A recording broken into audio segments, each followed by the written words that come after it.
नमस्कार दोस्तों, कैसे हैं आप सब लोग। मैं स्वदीप सिंह आज आपके समक्ष एक बहुत इम्पॉर्टेंट टॉपिक डिस्कस करने वाला हूं। तो ये जो टॉपिक है ये है इंडिया चाइना बॉर्डर डिस्प्यूट। तो वर्तमान समय में हुआ क्या, अभी ऐसा क्या हो गया कि भारत और चाइना के बीच जो भी है भूमि का विवाद अर्थात बॉर्डर को लेकर डिस्प्यूट हो गया है। तो हो क्या रहा है कि जो एलएसी का एरिया है जिसमें आता है भारतीय क्षेत्र की तरफ पैगोंग लेक, गलवान घाटी सहित अन्य ऐसे 5 रीजन है जिस पे चीन क्या है अतिक्रमण करने का प्रयास कर रहा है। चीन क्या बोल रहा है कि ये एरिया जो है ये गलवान घाटी का एरिया हमारा है। तो अगर ऑफिशियली न्यूज की बात करें तो भारत सरकार ने तो ऐसा कुछ नहीं कहा है। भारत सरकार ने तो रक्षा मंत्री कुछ दूसरा बयान दे रहे हैं और प्रधान सेवक साहब कुछ दूसरा बयान दे रहे हैं, तो इससे तो कुछ पता नहीं चल रहा है। पर अगर अनऑफिशियल सोर्सेज की बात करें तो लगभग गलवान वैली में चाइनीज सैनिक आ गए हैं और युद्ध की स्थिति एक निर्मित हो गई है, क्योंकि वहाँ आप देखें तो रोड हो गई, सड़कें हो गई, वो लगभग बंद कर दी गई हैं। ठीक है, आम पब्लिक के लिए बंद कर दी गई हैं। मिलिट्री के बहुत सारे वाहनों की चलने की खबरें हैं। तो अर्थात मतलब भारत कुछ ही दिनों में जवाबी कार्रवाई कर सकता है। युद्ध के पूर्णतः माहौल बने हुए हैं। अब इस पूरे सेगमेंट से एग्जाम पॉइंट ऑफ व्यू से कैसे इंपॉर्टेंट है ये हम समझेंगे।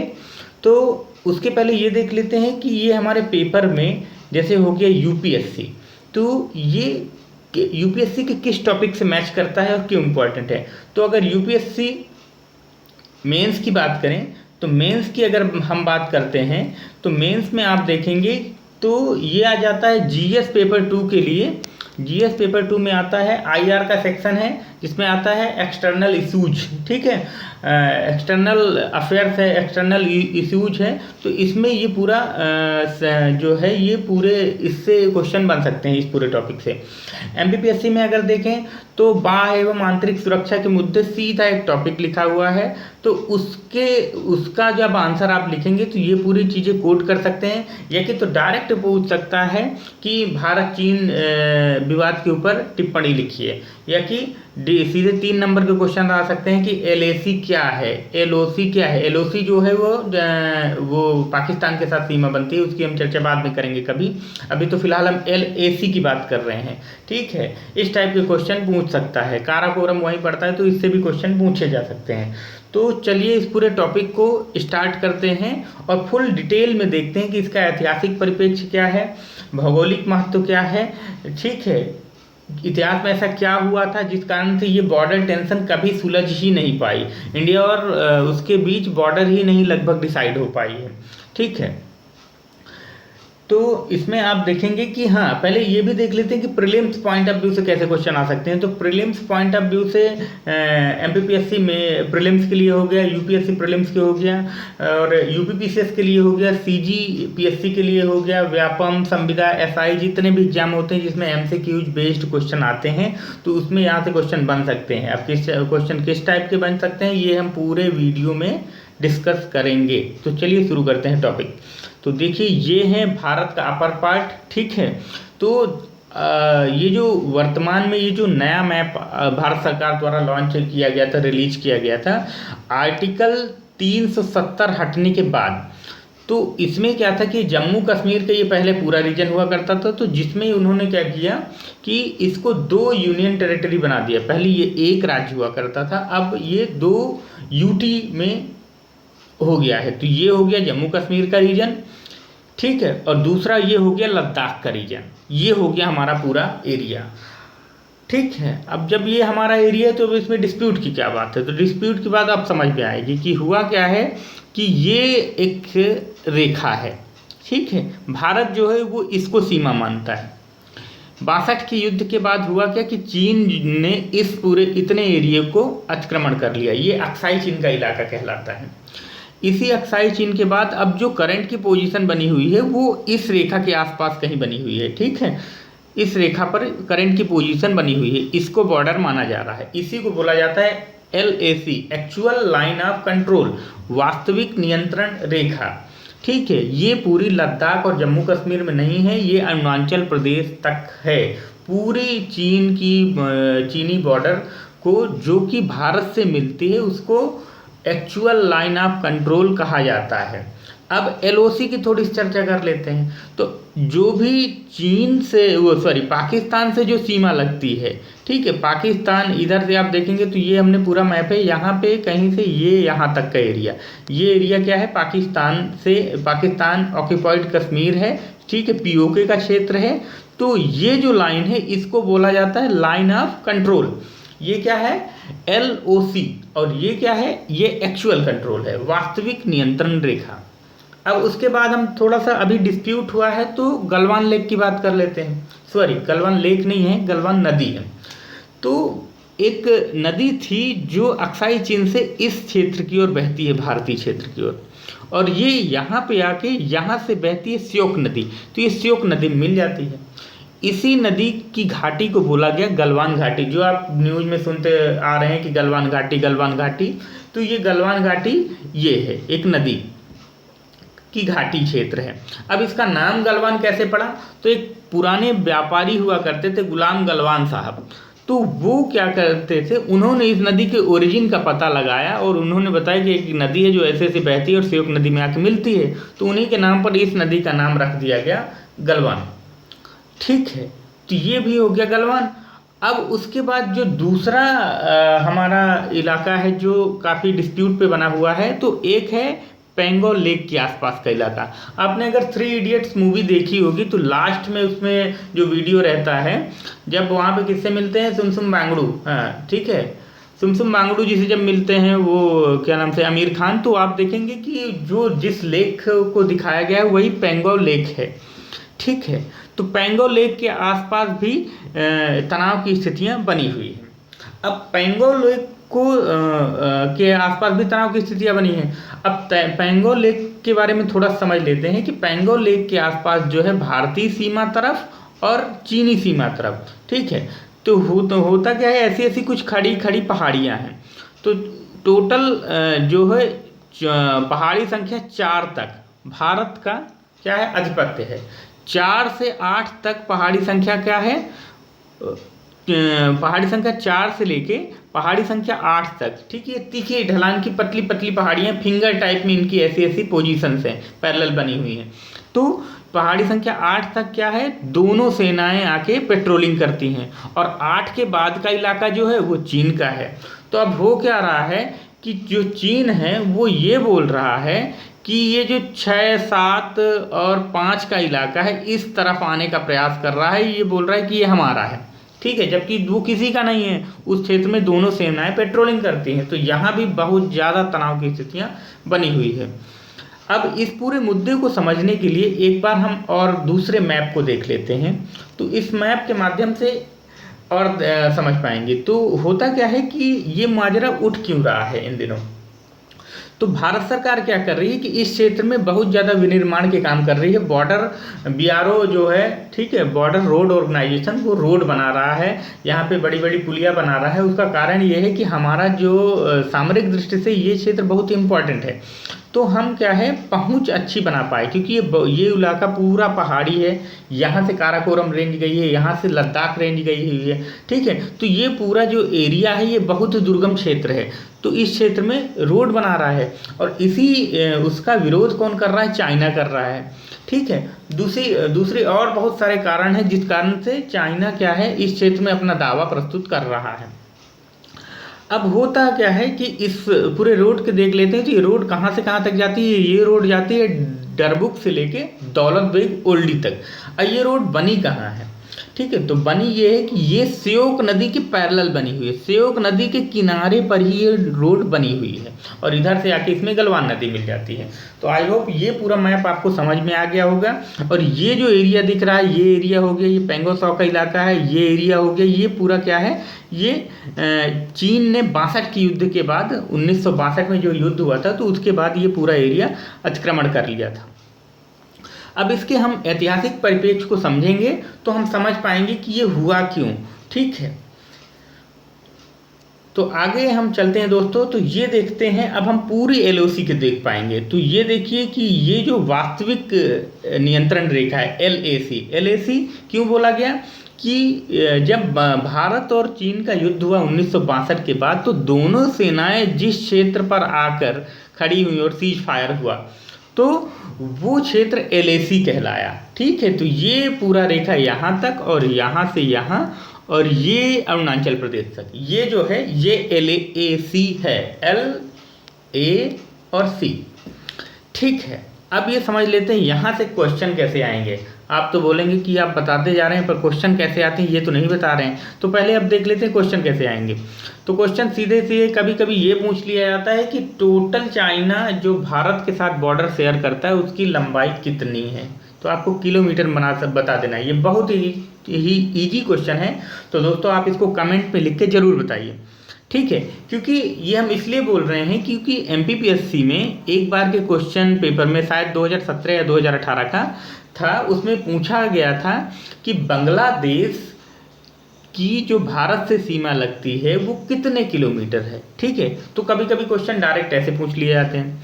दूसरा क्वेश्चन क्या राइज हो सकता है यहाँ से, दूसरा क्वेश्चन ये बन सकता है कि जो सीमा है, जो चीन की सीमा है वो भारतीय कितने राज्यों से लगती है, तो ये लगती है कितने राज्यों से। अब देखिए ये है जम्मू कश्मीर, सॉरी लेह का इलाका, अब जम्मू कश्मीर टच नहीं होता है इससे। जो लेह का इलाका है, लद्दाख का इलाका है, वो यूनियन टेरिटरी बन गया है, तो ये हो गया 1 यूनियन टेरिटरी जी। और वो कितने हो गए, राज्य कितने हो गए, तो हिमाचल प्रदेश 1, ये मिसप्रिंट है यहाँ पे, ये पुराना थोड़ा सा मैप है, तो ये यहाँ पे कौन सा हो गया, उत्तराखंड 2, तीसरा कौन सा हो गया सिक्किम, और चौथा कौन सा हो गया अरुणाचल प्रदेश। तो 4+1 का फिगर आता है, अर्थात 1 यूनियन टेरिटरी और 4 राज्य भारतीय सीमा, सॉरी चीन की सीमा से लगे हुए हैं। ठीक है, तो इस मैप में हमको इतना ही समझना था। ये सीजियांग प्रांत हुआ करता था, ये पूरा सीजियांग प्रांत है चीन का। ठीक है, ये सीजियांग प्रांत है जिसको चाइना ने 1871-72 के आसपास वो कर लिया था, अधिग्रहित कर लिया था। आगे हम जब हिस्ट्री में चलेंगे इसको समझेंगे तो इस पूरे उसको हम समझेंगे कि कैसे अधिग्रहित किया था, उसका क्या इम्पैक्ट पड़ा फिर। ठीक है, तो ये आप देखेंगे ये पूरा सीजियांग प्रांत है, पहले स्वतंत्र हुआ करता था, चाइना ने इसको क्या किया था, कैप्चर कर लिया था। जैसा कि इन्होंने तिब्बत के साथ किया, ये पूरा एरिया जो है तिब्बत है, तो तिब्बत को इन्होंने कैप्चर कर लिया था। ठीक है, और इसको भी चाइना में मिला लिया था। तो अगर आप देखेंगे तो भारतीय जो सीमा है वो मूल रूप से तिब्बत से मिलती है। ठीक है, पर अब तिब्बत जो है वो चीन का हिस्सा है, तो इनडायरेक्टली या डायरेक्टली जो भी आप माने वो चीन से ही मिलती है। तो अब पूरे इसके ऐतिहासिक परिप्रेक्ष्य पे हम अपने फुल डिटेल्ड एनालिसिस करते हैं ताकि हम समझ पाएँ कि ये क्यों स्थितियाँ बनी। आई होप आप बॉर्डर समझ गए होंगे, ये पूरा एरिया समझ गए होंगे। इस एरिया को समझना बहुत ज़रूरी था, क्योंकि जैसे ही हम इतिहास डिस्कस करेंगे तो ये आपके अंदर इमेजिनेट होना चाहिए और आप इमेजिन कर पाएँ कि हम किस क्षेत्र की बात कर रहे हैं। तो चलिए दोस्तों, अब इसके ऐतिहासिक परिप्रेक्ष्य पर नज़र डालते हैं। तो होता क्या है कि सिख साम्राज्य के जो संस्थापक जो थे महाराजा रणजीत सिंह साहब, ठीक है, जिन्होंने 1801 से लेके 1839 तक सिख शासन किया था। तो हुआ क्या था कि उन्होंने 1834 में लद्दाख रीजन को, अर्थात जम्मू एंड कश्मीर लद्दाख को जीत लिया। ठीक है, जीतने के बाद उन्होंने सिख साम्राज्य में इसका विलय कर लिया। ठीक है, अब होता क्या है कि 1839 में इनकी मृत्यु हो जाती है। 1839 में जैसे इनकी मृत्यु होती है तो सिख साम्राज्य अपने पतन की ओर अग्रसर हो जाता है। कोई भी इनका जो भी उत्तराधिकारी रहता है वो इतना प्रोमिनेंट नहीं रहता है कि वो रूल कर पाए, क्योंकि जो इनके उत्तराधिकारी थे राजा दिलीप सिंह, महाराजा दिलीप सिंह साहब, वो जब ये मरते हैं तो ये लगभग 4 या 5 साल के रहते हैं। तो पहला आंग्ल सिख युद्ध होता है कब, 1846 में। ठीक है, जिसमें अंग्रेज विजयी होते हैं। उसमें कौन, जो एक कश्मीर के स्थानीय राजा हुआ करते थे गुलाब सिंह ने सहयोग किया था। तो अंग्रेजों ने जम्मू एंड कश्मीर का इलाका जो था वो गुलाब सिंह को रूल करने के लिए दे दिया। ठीक है, यहाँ पे ये बुक जो लिखा है ये गलती से लिख गया है, गुलाब सिंह है। अब गुलाब सिंह कौन थे? गुलाब सिंह जो थे वो डोगरा राजवंश के संस्थापक थे। डोगरा राजवंश के ही संस्थापक कौन थे? गुलाब सिंह थे। ठीक है। इन्हीं के वंशज जो आगे आते हैं हरि सिंह, जो कि कश्मीर का विलय भारत के साथ करते हैं, ठीक है। एट द टाइम ऑफ कब, आज़ादी के बाद, जब विलय हेतु हमने क्या किया था कि राज्यों का अधिग्रहण स्टार्ट हुआ था, तब की बात है। अब ये हो गया 1846 की घटना, ठीक है। अब जैसे ही क्या हुआ कि ये जम्मू कश्मीर का इलाका, ठीक है, उसमें लद्दाख भी शामिल है, किसके अंतर्गत आता है, अंग्रेजों के, ब्रिटिश शासन के अंतर्गत आ जाता है। तो वो ये क्या करते हैं कि ये शीजियांग प्रांत से अपनी सीमा डिसाइड करने का प्रयास करते हैं। शीजियांग प्रांत से सीमा डिसाइड इसलिए करते हैं क्योंकि देखिए वो इलाका क्या है, दुर्गम इलाका है, ठीक है। तो उन दिनों संसाधन और कम थे, दुर्गम इलाका इसलिए है क्योंकि बहुत ही ज़्यादा पहाड़ी है, काराकोरम का इलाका है, ठीक है, जाना पॉसिबल नहीं हो पा रहा था। तो ये था कि इसकी सीमा अगर हम डिसाइड कर लेते हैं तो ये कहीं ना कहीं सुरक्षित हो जाएगा, कोई इस पर आक्रमण नहीं करेगा, ये इनकी वो थी। तो इन्होंने क्या हुआ, अक्साई चीन के क्षेत्र में W.H. जॉनसन साहब ने एक लाइन प्रपोज की, हम वो देखेंगे कि कौन सी लाइन है, ठीक है, जिसको बोला गया Johnson line. Exam point of view से बहुत ही इंपॉर्टेंट है दोस्तों, बहुत ज़्यादा इंपॉर्टेंट है। तो जॉनसन लाइन आपको ध्यान रखनी है, ठीक है। तो अब आइए मैप के माध्यम से समझते हैं। तो ये जो लाइन रहती है अक्साई चीन वाली, जो इसको हमने पहले बताया था कि भारत सरकार ने मान्यता दी है, तो ये हमने शीजियांग से ब्रिटिश सरकार, मतलब तत्कालीन ब्रिटिश सरकार ने ये रेखा डिसाइड की, तब शीजियांग ने इसको मान लिया और चीन का न्यूट्रल रवैया रहा। न्यूट्रल रवैया रहना भी चाहिए क्योंकि शीजियांग जो था वो अलग हुआ करता था, अलग राज्य हुआ करता था, चीन से उनका कोई लेना देना नहीं था, ठीक है। अब होता क्या है कि 1871 का टाइम आता है और चीन क्या करता है, अपनी विस्तारवादी नीति, देखिए चीन हमेशा से ही विस्तारवादी रहा है, तो चीन ने क्या किया कि अपनी विस्तारवादी नीतियों का अनुसरण करते हुए शीजियांग प्रांत को जीत लेता है। तो अब अंग्रेजों के अंदर ये बात फिर से उत्पन्न होती है कि ये अब फिर से अक्साई चीन की तरफ आंख उठा के देखने का प्रयास करेगा। चीन वैसा करता भी है, ठीक है। तो चीन ने ये बोला कि अक्साई चीन का इलाका हमारा है। तो मैकार्टनी साहब एक व्यक्ति थे, ठीक है। तो मैकार्टनी मैकडोनाल्ड ने मैकार्टनी रेखा प्रपोज की, ठीक है। उन्होंने क्या कहा कि एक हम रेखा बनाते हैं, अक्साई चीन को बांट लेते हैं। तो अक्साई चीन के कुछ हिस्से को उन्होंने चाइना को दे दिया। ये कब प्रपोज की थी मैकार्टनी ने ये रेखा प्रपोज की थी 1899 के समय पे। किंतु चीन यहाँ तक संतुष्ट नहीं रहता है। चीन क्या बोलता है कि नहीं, ये हमारा इलाका यहाँ तक नहीं है।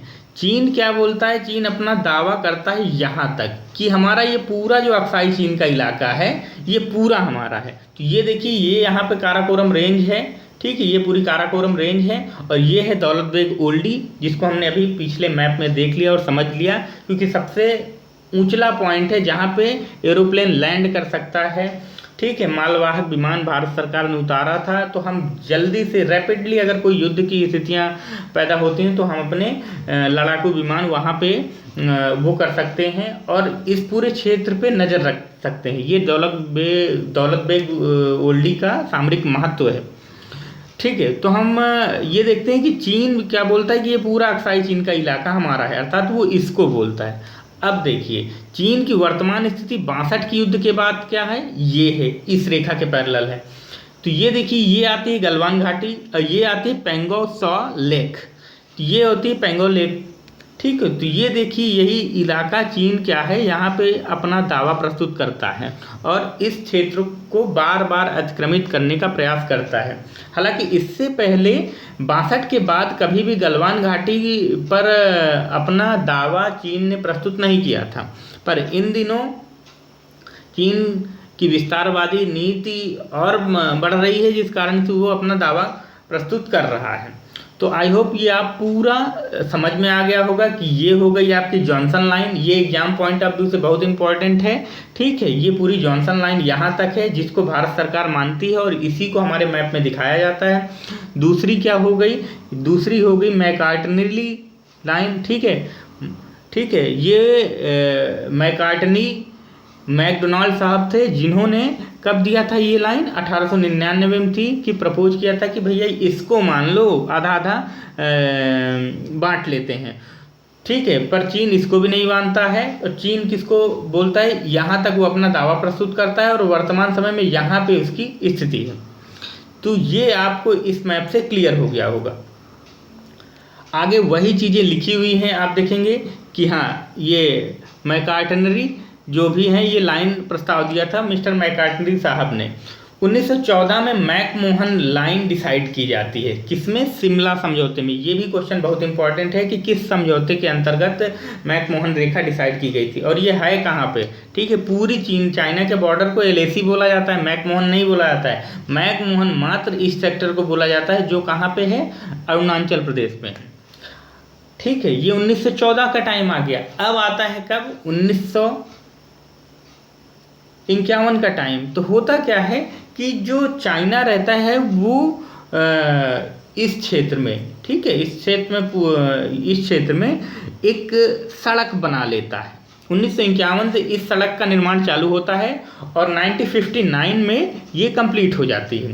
तो ये तिब्बत से जोड़ने वाली, किसको, शीजियांग प्रांत को जोड़ने वाली सड़क बना लेता है, क्योंकि तब तक इन्होंने क्या किया था, तिब्बत को भी कैप्चर कर लिया था और शीजियांग इनके पास 1871-72 के टाइम से ही आ गया था। भारत सरकार को ये कब पता चलता है, भारत सरकार को लेट पता चलता है ये। ठीक है, 1959 के टाइम पता चलता है। भारत सरकार विरोध करती है। उसी दौरान क्या होता है, दलाई लामा जो थे वो चीन से प्रताड़ित होकर भारत में आने का आग्रह करते हैं और भारत सरकार उनको आने देती है, जिसको मुद्दा बना के भारत चीन का युद्ध होता है और LAC डिसाइड होती है। ठीक है, LAC डिसाइड आप समझ गए होंगे कि युद्ध में सीज फायर के बाद भारत एवं चीनी सेना जिस क्षेत्र पर काबिज रहीं, उन क्षेत्रों को ही LAC बोला गया। तो आप इससे समझ गए होंगे कि इस कारण से इस पूरी रेखा को आज तक कभी भी सीमांकन हो ही नहीं पाया ठीक ढंग से।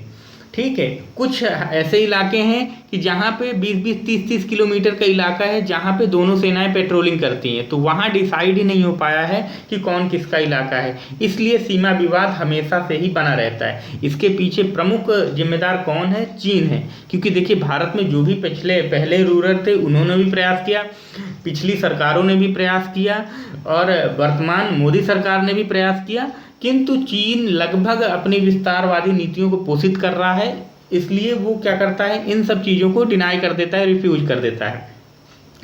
ठीक है, अब आगे देखते हैं हम कि हाँ, ये आप यहाँ से कुछ जो इम्पोर्टेंट पॉइंट हैं, कुछ इम्पोर्टेंट क्वेश्चंस हैं, यहाँ से आप देख सकते हैं, इस पूरे क्षेत्र से आ सकते हैं, क्योंकि ये पूरा हॉट टॉपिक है, इन दिनों चर्चा का विषय बना हुआ है। तो एक आता है काराकोरम पास। ठीक है, काराकोरम दर्रा कहाँ स्थित है, तो डायरेक्ट यही पूछा जा सकता है। तो आपको डायरेक्ट बताना है कहाँ स्थित है, लेह लद्दाख में स्थित है।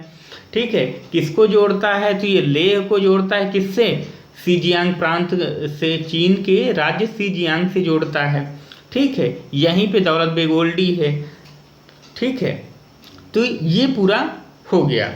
अब उसके बाद यहाँ पे आप देखेंगे कि ये कुछ एरिया है, ये पाक अधिकृत कश्मीर का इलाका है।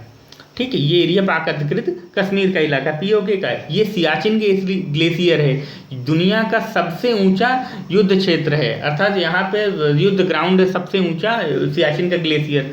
यहाँ पे ये कुछ इलाका है जिसको क्या था कि कश्मीर ने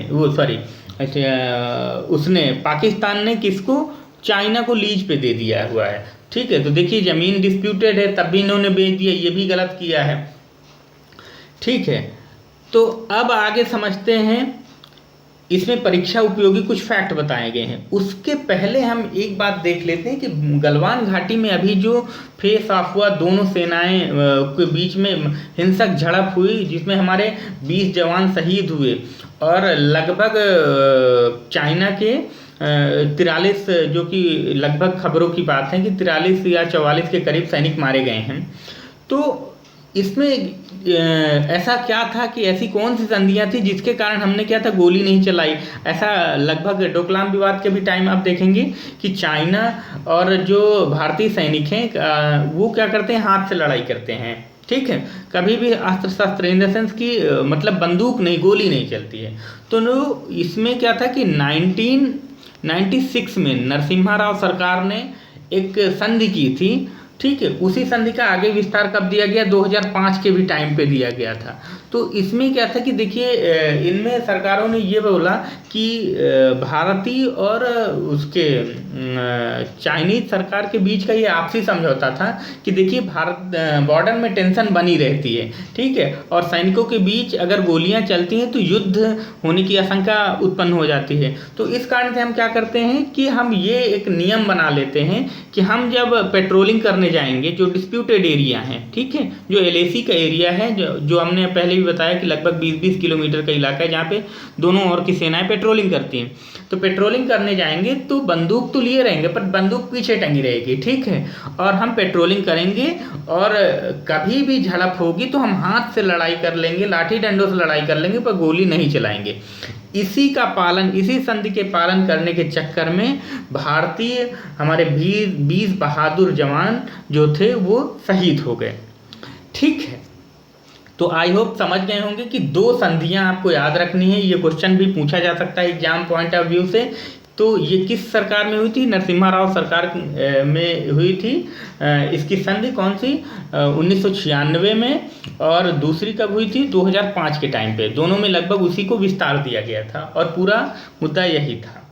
ठीक है, अब हम ये देख लेते हैं कि मेंस पॉइंट ऑफ व्यू से इस पूरे सेगमेंट से कैसे क्वेश्चन आ सकते हैं यूपीएससी में। तो यूपीएससी में ये क्वेश्चन डायरेक्ट पूछा जा सकता है कि जो भी वर्तमान में हुआ है भारत और चाइना के बीच में विवाद, तो इसमें चीन की भूमिका कहाँ तक उत्तरदायी है। तो अब चीन की भूमिका की बात आ रही है तो यहाँ पे सबसे पहले जानना जरूरी है बिंदुवार ढंग से कि चीन क्यों कर रहा है ये। तो पहला क्या है, पहला देखिए क्या हुआ कि जैसे ही वैश्वीकरण का युग आया तो एक नई अवधारणा आई है आर्थिक उपनिवेशवाद की। ठीक, उसको पोषण देने के लिए चीन ऐसा कर रहा है। दूसरा क्या है, चीन की विस्तारवादी नीति। ठीक है, चीन हमेशा से ही क्या करता रहा है कि दूसरे देशों की सीमाओं को अतिक्रमण करके अपने क्षेत्र को बढ़ाने का प्रयास करता रहा है। जैसे आप इसमें एग्जाम्पल कोट करेंगे कि सीजियांग प्रांत को उसने कैप्चर किया, उसके बाद उसने किसको कैप्चर किया, तिब्बत को कैप्चर किया, अक्साई चीन को अनाधिकृत रूप से कैप्चर करके रखा हुआ है, और गलवान वैली के क्षेत्र में भी निगाहें रखने का प्रयास कर रहा है। ठीक है, तो ये आप कोट करेंगे, ये विस्तारवादी नीति है चीन की। तीसरा क्या है कि जो गलवान वैली के आसपास जो हम इंफ्रास्ट्रक्चर निर्माण कर रहे हैं तो उसके कारण चीन थोड़ा सा भयभीत है, और चीन क्या कर रहा है, उस रोड बनने का विरोध कर रहा है। ठीक है, ये बोल रहा है कि बॉर्डर के आसपास जो है वो निर्माण आप नहीं करेंगे। ठीक है, अब भैया पहले आपने निर्माण कर लिया तो हमने कुछ नहीं कहा, अब हम जब निर्माण कर रहे हैं तो आपको दिक्कत नहीं होनी चाहिए। चौथा क्या है कि भारत ने बेल्ट एंड रोड इनिशिएटिव का विरोध किया था। ठीक है, तो बेल्ट एंड रोड इनिशिएटिव के बारे में अगर आपको जानना है तो हमने नेपाल वाले वीडियो में थोड़ा सा समझा है उसको, तो उसको आप एक बार देख लीजिएगा। तो बेल्ट एंड रोड इनिशिएटिव को विरोध कर रहा है, तो उस कारण भी चीन ये कर रहा है कि भारत को काउंटर करने के लिए और भारत के ऊपर दबाव डालने के लिए इस टाइप का कर रहा है, क्योंकि जो बेल्ट एंड रोड इनिशिएटिव की जो रोड है वो पाक अधिकृत कश्मीर से भी जाती है, इस कारण से भारत उसका विरोध करता है। ठीक है, अब पांचवा पॉइंट क्या है, डोकलाम विवाद के समय हमने क्या किया था कि डोकलाम विवाद के समय हमने चीन को रोड बनाने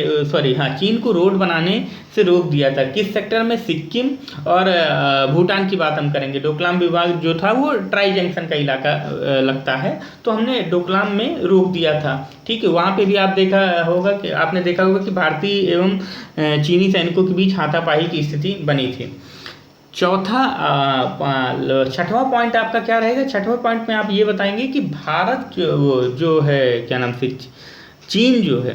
चीन क्या करता है, ऋण जाल में अपनी विस्तारवादी नीतियों के पोषण करने के लिए ऋण जाल में फंसाता है और अपने मतलब भारत के पड़ोसी देशों को अपना गुलाम टाइप का बनाता जा रहा है और वहाँ पे अपने युद्ध बेस बना रहा है ताकि वो भारत को पूर्ण तरीके से घेर सके। ठीक है, अपनी विस्तारवादी नीतियों के पोषण के लिए। अब इसमें आप एग्जाम्पल कैसे कोट करेंगे, आप इसमें एग्जाम्पल कोट करेंगे कि श्रीलंका को उसने पहले कर्ज दिया, फिर श्रीलंका जब कर्ज नहीं चुका पाए तो उससे हम्बनटोटा बंदरगाह ले लिया। ठीक है, जिबूती के साथ भी ऐसे ही किया। पाकिस्तान को अगर देखें तो पाकिस्तान लगभग चाइना का गुलाम ही बन चुका है। ठीक है, वर्तमान में अभी आप देखेंगे कि नेपाल के जो स्वर बदले हुए दिख रहे हैं तो वो भी कहीं ना कहीं चीनी प्रभाव के कारण ही है। ठीक है, और लास्ट और बहुत इंपॉर्टेंट पॉइंट आप इसमें कोड करेंगे कि कोरोना महामारी जो कि चीन द्वारा लाई गई है, ठीक है, चीनी वायरस है जो, तो इससे ध्यान भटकाने के लिए ये पूरा बॉर्डर में टेंशन क्रिएट करने का प्रयास जो है चीन द्वारा किया जा रहा है। तो ये यहाँ पे पूरी चीन क्यों कर रहा है इस टाइप का, ये आप पूरा 5, 6 पॉइंट 7 पॉइंट में लिख सकते हैं, विथ एग्जाम्पल लिखेंगे और अच्छे से कोट करेंगे तो इसमें बेहतर नंबर आपको मिलते हुए दिखेंगे। ठीक है, तो एक बार रिवाइज करते हैं। पहला कौन सा पॉइंट है, आर्थिक उपनिवेशवाद। दूसरा कौन सा है, चीन की विस्तारवादी नीति। तीसरा कौन सा है, भारत द्वारा सड़क बनाने का विरोध। चौथा क्या है, बेल्ट एंड रोड इनिशिएटिव का विरोध भारत करता है, इसके प्रतिक्रिया स्वरूप। पांचवा आप लिखेंगे डोकलाम विवाद के प्रतिक्रिया स्वरूप। ठीक है, छठवां आप लिखेंगे कि भारत की चाइना की ऋण जाल नीति, ठीक है, जिसको बोला जाता है डेट ट्रैप नीति। और लास्ट पॉइंट का लिखेंगे कोरोना जैसी महामारी से ध्यान भटकाने हेतु। अब इसके निराकरण के लिए भारत क्या करे, क्या कर सकती है भारत, तो सबसे पहले हमको क्या करना है, अपने सैन्य साजो सामान को मजबूत करना है। ठीक है, कैसे मजबूत करना है और क्यों कमज़ोर है, हमने किस हिसाब से कह दिया। आप तुरंत बोल सकते हैं नहीं भैया आपने बोल कैसे दिया।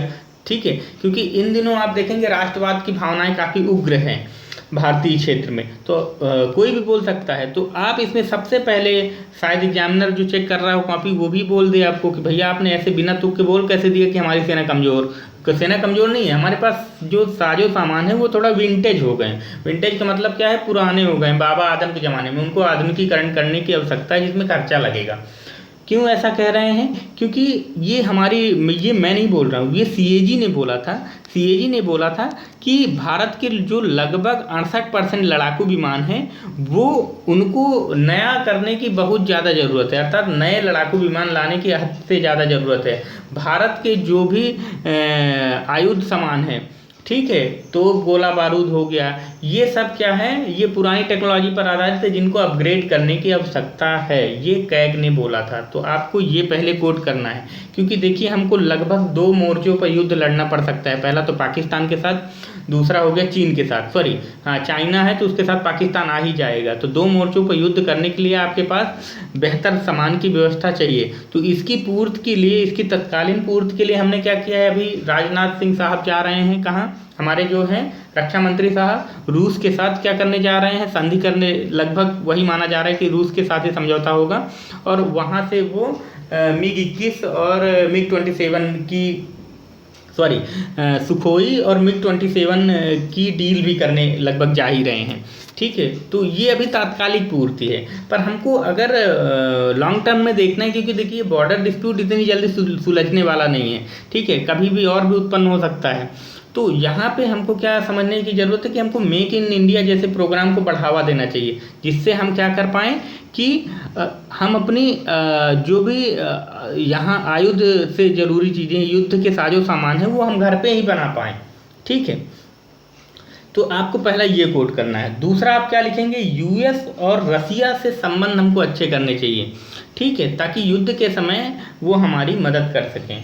तो वर्तमान समय में देखेंगे कि यूएस से हमारे संबंध ठीक ठाक हैं, जैसे ट्रंप बार बार बोल रहे हैं कि हम मध्यस्थता करने के लिए तैयार हैं, हम सपोर्ट करने के लिए तैयार हैं, पर रसिया लगभग कुछ नहीं बोल रहा है। तो रसिया को भी साधने की ज़रूरत है। ठीक है, क्योंकि देखिए रसिया कहीं ना कहीं समाजवादी विचारधारा को फॉलो करने वाला देश है और चीन क्या है, साम्यवादी विचारधारा को मानने वाला देश है। तो कहीं विचारधारा के कारण रसिया जो है वो चाइना की तरफ न चला जाए, तो इससे हमको क्या नुकसान हो सकता है, क्योंकि अमेरिका दूर है और अमेरिका का देखिए कोई ज़्यादा विरोध वो भरोसा नहीं किया जा सकता है। इस कारण हमको रसिया को क्या है, रसिया को अपने तरफ मिलाने की आवश्यकता है। तो ये हमको अच्छी विदेश नीति का हम अगर परिचय देंगे तभी ये कर पाएंगे। अच्छी कूटनीति का हमको परिचय देने की आवश्यकता है, जो कि इन दिनों भारत में नहीं दिख रही है। ठीक है, उसके बाद हम तीसरा क्या कर सकते हैं, चीन के विरोधी देश जो हैं उनसे संधि समझौते कर लें और उनको क्या है उनसे मदद ले सकते हैं। ठीक है, क्योंकि देखिए कौटिल्य ने भी मंडल सिद्धांत में ये बोला है कि जो दुश्मन होता है वो हमारा दोस्त होता है। तो जैसे जापान हो गया, इनसे भी सीमा विवाद है किसका, चीन का। ताइवान हो गया, ठीक है, वियतनाम हो गया, ठीक है, हांगकांग का मुद्दा है उसको भी हमको उछालने की ज़रूरत है। तो इनको अगर हम सपोर्ट में लेते हैं तो हम चीन को चौतरफा घेर सकते हैं। दक्षिण चीन सागर का मुद्दा हो गया, इसमें भारत को इंटरेस्ट लेना चाहिए, हालांकि भारत इंटरेस्ट ले भी रहा है उसमें। तो इसके द्वारा क्या है, चाइना के ऊपर प्रेशर बनाया जा सकता है। और इसके बाद हम क्या कर सकते हैं, मेक इन इंडिया को बढ़ावा देना चाहिए। तो जो हम क्या कर रहे हैं, बाइकआउट चाइना, चाइनीज़ सामान को हम बाइकआउट करने की बात कर रहे हैं। पर हम क्या कर रहे हैं, जो वीडियो बना रहे हैं वो हम किससे बना के भेज रहे हैं। ठीक है, आप देखेंगे कि बाइकआउट चाइना को जो वीडियो आ रहा है वो लगभग ओप्पो के मोबाइल से आ रहा है, सायोमी के मोबाइल से आ रहा है, ठीक है, रेडमी मोबाइल से बनाया जा रहा है और बोल रहे हैं बाइकआउट चाइना। तो इस टाइप से देखिए नहीं चल पाएगा। तो इसको करने के लिए हमको एक स्ट्रेटजी बनानी पड़ेगी। ये एक दिन में संभव नहीं है कि आप एक टीवी फेंक देंगे और बोल देंगे कि हम चाइना को बाइकआउट कर दिए, तो ऐसे पॉसिबल नहीं हो पाएगा। ऐसा आपको अगर अच्छे से बाइकआउट चाइना को करना है तो अपने यहाँ के विनिर्माण गतिविधियों को बढ़ावा देना होगा। तो इसके लिए आप ये कोड कर सकते हैं कि मेक इन इंडिया को पुनः आप बढ़ाएं। ठीक है, मेक इन इंडिया जैसे प्रोग्राम को बढ़ाएं और जो भारत की जो नीतियां हैं, जो भारत में ईज ऑफ डूइंग है, उसको भी हम क्या थोड़ा लिबरल करें। ठीक है, भारत में जो भी निवेश की नीतियां उसको और सरलीकरण जिससे क्या हो, भारतीय विदेशी निवेश प्राप्त हो सके और यहाँ पे विनिर्माण उद्योग उठ खड़ा हो। अभी तो देखिए लगभग औद्योगिक रुग्णता ही है पूरे भारत में। तो इससे हम क्या करेंगे कि जैसे ही हमारे यहाँ प्रोडक्ट निर्माण अच्छे से होने लगेगा तो चीनी सामान खुद में खुद भारतीय मार्केट से चले जाएंगे, विदा हो जाएंगे। और उसके बाद क्या होगा, जैसे जो अगला पॉइंट है, तो अगले पॉइंट में हम क्या लिखेंगे कि जो SCO संगठन है, संघाई कॉरपोरेशन ऑर्गेनाइजेशन, इसको मजबूत करने की आवश्यकता है। ठीक है, इसका सदस्य भारत और पाकिस्तान अभी हाल ही के विगत वर्षों में बने हैं, तो इसको भी मजबूत करने की आवश्यकता है। तो इन सब माध्यमों से हम चाइना को रोक सकते हैं और चाइना को उसकी औकात याद दिला सकते हैं। तो एक बार इसको फिर से ब्रीफिंग्स कर लेते हैं। तो पहला तो हमको सैन्य मजबूती करनी है, जिसमें आपको कैग को कोड करना है। दूसरा क्या है, आपको US एवं रसिया से संबंध प्रगाढ़ करने के बारे में थोड़ा सा लिखना है। तीसरा आप लिखेंगे कि चीन के विरोधी देशों से हमको संधि एवं समझौते करने चाहिए, जैसे जापान हो गया, ताइवान हो गया, वियतनाम हो गया, इनसे। चौथा आप लिखेंगे कि दक्षिण चीन सागर में चीन का जो है वो विरोध करना चाहिए। दक्षिण चीन सागर से जो लगे हुए देश हैं उनका हमको सपोर्ट करना चाहिए। पांचवा क्या है कि आप बोलेंगे कि मेक इन इंडिया को हमको बढ़ावा देना चाहिए। छठवां आप ये बोलेंगे कि SCO को मजबूत करना चाहिए, जिससे क्या हो सके कि ये बॉर्डर डिस्प्यूट का मसला सुलझ सके। तो इन सब माध्यमों से हम चाइना को रोक सकते हैं।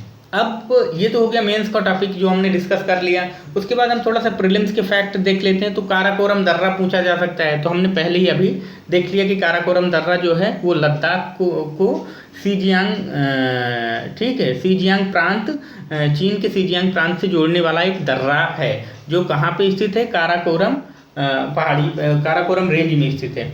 गलवान नदी हमने पहले देख लिया। पेंगो लेक सबसे ऊंचाई पर स्थित लद्दाख में स्थित, जिसकी हमने अभी चर्चा की थी, जो डिस्प्यूटेड एरिया भी है, एक झील है जो खारे पानी की झील है।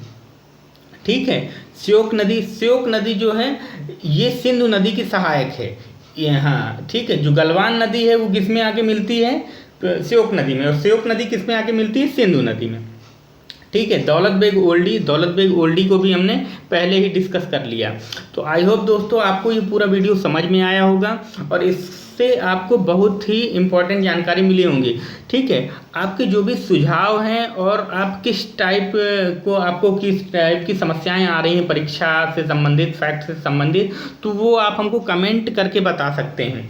ठीक है, और वीडियो को क्या करें कि वीडियो को आप देखिए सब्सक्राइब नहीं कर रहे हैं तो सब्सक्राइब करना बहुत ही अनिवार्य है। ठीक है, आप वीडियो तो आप लोग बहुत लोग देखते हैं, पर होता क्या है कि आप सब्सक्रिप्शन नहीं कर रहे हैं। सब्सक्राइब करने से ये होगा कि आपको प्रॉपर वीडियो का नोटिफिकेशन मिलता रहेगा और आप परीक्षा की जो तैयारी कर रहे हैं उसमें एक बेहतर स्टेज को प्राप्त करेंगे। तो दोस्तों मिलते हैं नेक्स्ट वीडियो में, तब तक के लिए धन्यवाद।